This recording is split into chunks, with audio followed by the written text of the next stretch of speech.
రాజన్న సిరిసిల్ల జిల్లాలో ఎంపీ ఎన్నికల పోలింగ్ కొనసాగుతుంది. ఉదయం 7 గంటలకే రుద్రంగిలో ఓటు వేయడానికి బారులు తీరారు ఓటర్లు. పోలింగ్కు భారీ బందోబస్తు ఏర్పాటు చేశామంటున్న ఎస్పీ అఖిల్ మహాజన్తో Babu Yadav face to face. Parliament ఎన్నికల పోలింగ్ ప్రశాంతంగా సాగుతుంది. ఉదయం పూట పెద్ద ఎత్తున మహిళలు, వృద్ధులు ఓటుకు వినియోగించుకునేందుకు ఇక్కడ చేరుకున్నారు.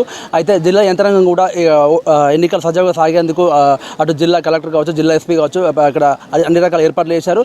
అయితే ఉదయం పూటనే రుద్రంగి మండల కేంద్రంలో ఉన్నాము. ఇక్కడ మన ఓటింగ్ ఎలా జరుగుతుందని చెప్పేసి పరిశీలించేందుకు జిల్లా ఎస్పీ అఖిల్ మహాజన్ వచ్చారు. సార్ నమస్తే సార్, ఎట్లా జరుగుతుంది సిరిసిల్ల జిల్లాలో ఓటింగ్? అంటే ఇప్పటి వరకు మన జిల్లాలో అన్ని పోలింగ్ స్టేషన్స్లో పోలింగ్ స్టార్ట్ అయినాయి. ఒక 2 టెక్నికల్ ఇష్యూస్ వస్తే అది కూడా త్వరగా అది కలెక్టరేట్ వాళ్ళు, అడ్మినిస్ట్రేషన్ వాళ్ళు, పోలీస్ వాళ్ళు వెళ్ళి అది రెక్టిఫై చేయించారు. ఇప్పటి వరకు ఏం ఇష్యూస్ లేదు, అన్నీ దానిలో మంచిగా పోలింగ్ జరుగుతుంది. జనాలతో కూడా అదే మనవి, ఇప్పుడు వచ్చినప్పుడు కూడా మీరు ఫోన్స్ తీసుకురాకండి. కొంతమంది వాళ్ళకి తెలియదు, ఫోన్స్ తీసుకొస్తారు, ఫోన్స్ అలౌడ్ లేదు. దాని తర్వాత లైన్ ఫార్మేషన్ మనం మార్నింగ్ నుండి స్టార్ట్ చేస్తాం. మీరు కూడా అది లైన్లో ఎంటర్ చేసి లోపల ఎంటర్ చేసి పోలింగ్ చేయాలి. జిల్లాలో ఎన్ని సమస్య పోలింగ్ స్టేషన్లు గుర్తించారు? ఇటు రుద్రంగి కావచ్చు, మాండల కావచ్చు, కొంచెం ఇదంతా ఫారెస్ట్కి సంబంధించిన ఇష్యూస్, ఎట్లాంటి చర్యలు తీసుకుంటారు? అంటే సమస్య కాదు, అది క్రిటికల్ అంటారు దానికి. క్రిటికల్ పోలింగ్ స్టేషన్స్ మన దగ్గర 48 ఉన్నాయి.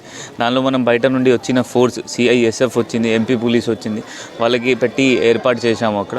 అది కాకుండా మనం ఫారెస్ట్లో కూడా ఎక్కడైనా మనకి చిన్న ఇష్యూ అనిపిస్తుంది, అక్కడ ఇష్యూస్ కావచ్చు, అక్కడ కూడా మనం వాళ్ళకి క్రిటికల్ చేసి అక్కడ కూడా CISF ఏర్పాటు చేసాం. మొత్తం ఈ యొక్క సిరిసిల్ల జిల్లాలో ఎంతమంది ఫోర్స్ను ఉపయోగిస్తున్నారు, ఎట్లాంటివి చేస్తున్నారు? దాదాపు బయట ఫోర్స్ కల్పిస్తే 1300 to 1400 మెన్ మనం వాడుతున్నాము.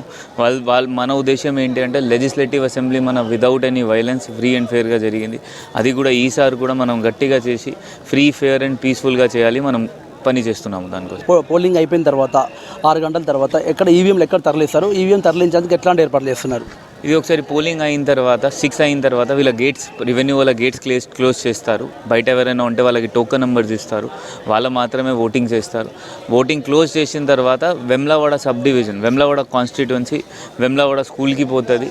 ఏమైనా డిస్ట్రిబ్యూషన్ సెంటర్ ఉంటే సిమిలర్లీ సిరిసిల్ల వాళ్ళ జూనియర్ కాలేజ్లో వస్తారు, సిరిసిల్ల కాన్స్టిట్యుయెన్సీ వాళ్ళు.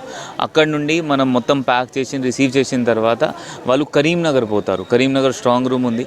మనం ఇక్కడ నుండి పంపడానికి మనం రూట్ మొబైల్స్ ఉన్నాయి, వాళ్ళ ఆర్మ్డ్ ఉంటారు, వాళ్ళ దగ్గర వెపన్ ఉంటుంది. దాని తర్వాత సిరిసిల్ల అండ్ వెమ్లవాడ నుండి కరీంనగర్ పంపడానికి మనం CISF బయట నుండి వచ్చి ఫోర్స్కి మనం వాడుతున్నాం. సిరిసిల్ల జిల్లాలో ఎన్నికలు ప్రశాంతంగా సాగేందుకు అన్ని రకాల ఏర్పాట్లు చేశామని చెప్పేసి జిల్లా ఎస్పీ అఖిల్ మహాజన్ చెబుతున్నారు. కెమెరా పర్సన్ మల్లికార్జున, బాబు యాదవ్, V6 న్యూస్, రుద్రంగి మండలం నుండి.